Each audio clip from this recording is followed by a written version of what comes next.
Hey guys, Chris here. Just wanted to make up a video. I actually went out and set up that all-in poker group on Facebook so we could all coordinate our poker games and such.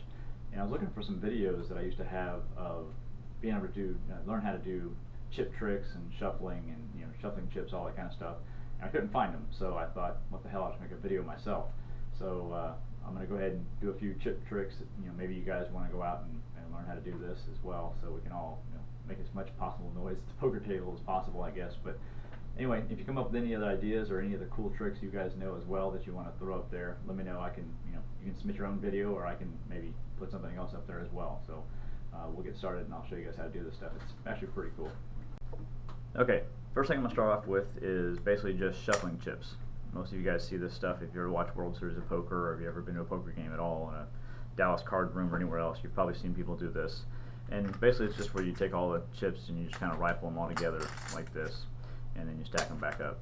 And this is really cool if you got two different denominations of chips. So if you got like green chips and black chips and you're shuffling them together, it kind of makes a neat little design. It's kind of cool. Best thing to do, like when I first learned how to do this, I basically just started out with 6 chips, and so I just take 3 chips on each side and you just shuffle them together like this.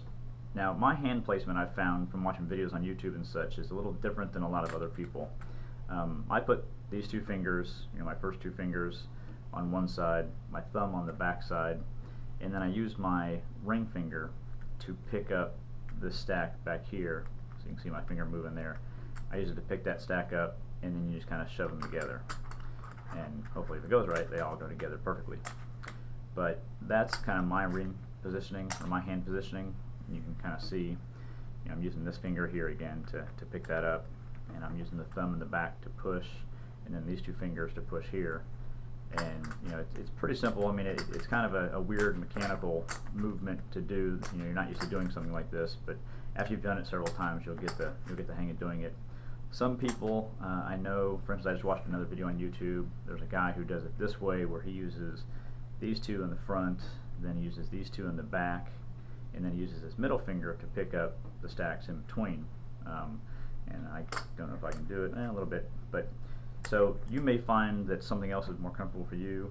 So the best thing to do is maybe just put the chips down, maybe move them around to different areas, different ways, and just see what the most comfortable hand position for you is. Some ways may be more comfortable than others, but and then you'll eventually build up to doing 8 chips. You'll be able to just shuffle 8 chips. Then you'll eventually get up to the point where you'll have a whole big old stack, and you'll be very intimidating at the poker table by doing a stack of up to 20 or however many you want to do. So anyway, that's basic chip shuffling, and I'm going to go on to the next trick. Alright guys, I'm going to show you another trick here. This is basically where you take the 2 outside chips, spin the 3rd one in your finger, and then put the other 2 back down over the top of it. This is probably the one that took me the longest. This definitely takes some serious dexterity to figure this one out, but you'll eventually get it. I mean, once you've done it a couple of times. And show you a couple different angles here, I guess, if I can do this without dropping the chips. But it's pretty cool. I mean, especially when you get 2 different colored chips like this, you can really see the center chip being spun in there. The other one, of course, is just where you take the outside chip and roll it over the top. That's a pretty cool trick to do as well. Now, the way to do this, and I'll slow it down for you if I can without dropping the chips, but basically I'm picking this chip up first. So the one that's closest to the palm of my hand, I'm just using the meat of my thumb, picking it up, and then when I pick that up, I then kind of wrap my thumb around a little bit to pick up the outside chip as well. So that takes a little bit of time to figure out how to grab that outside chip without grabbing the one in the middle. But then you just roll it straight up, you use your middle finger to spin, and you got to use these 2 fingers here, of course, to hold on to the chip, and then you just drop it back down. So a lot going on. So basically you grab this one, grab the outside one, you roll it up, spin with your middle finger, and then drop it back down.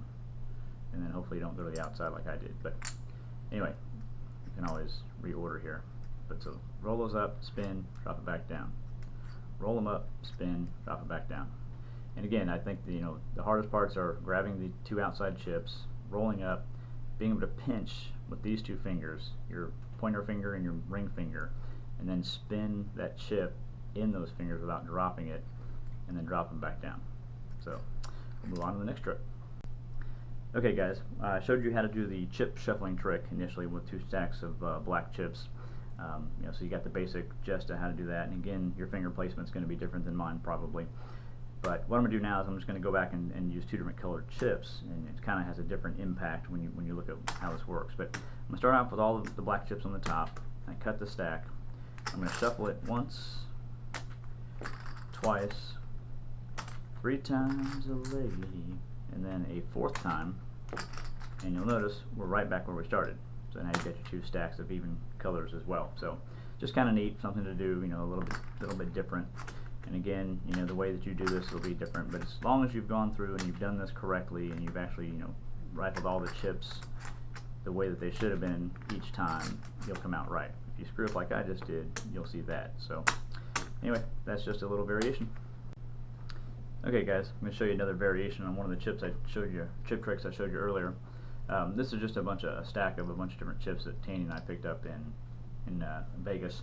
Now you want to make sure the chips are all same size. I've got some other chips over here that are kind of weird sizes, and it's kind of hard to work with them together. So you want to make sure they're the same width and everything.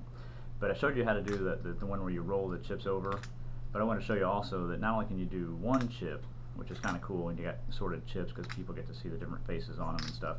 But you can also do 2 chips where you grab 2 at a time and roll them over. Now you want to move it down a little bit further. Instead of using the front of your thumb, you got to go down more on the meat of your thumb in order to pull this one off. So anyway, just another variation. Alright guys, I want to go through real quick and show you one other chip trick, and it's one that I haven't yet mastered. It's one I haven't figured out yet. I've seen people do this at the poker table and it looks pretty slick. Basically what it is, it's where you roll it over all of your fingers in this kind of a fashion. And again, you can see I don't really have this down. I don't know if my fingers are too short or too skinny or chip's not big enough or what, but I've seen people do this with a $50 or silver dollar as well, and it looks pretty cool when you get proficient at it and you can roll it across your fingers pretty quick. I mean, it should basically look like it's just rolling, across the top of your fingers like this, and people can do it very, very quickly, and it looks pretty quick. So you guys can practice that, play with that, and try to figure that one out. But again, it's something I just never have mastered yet.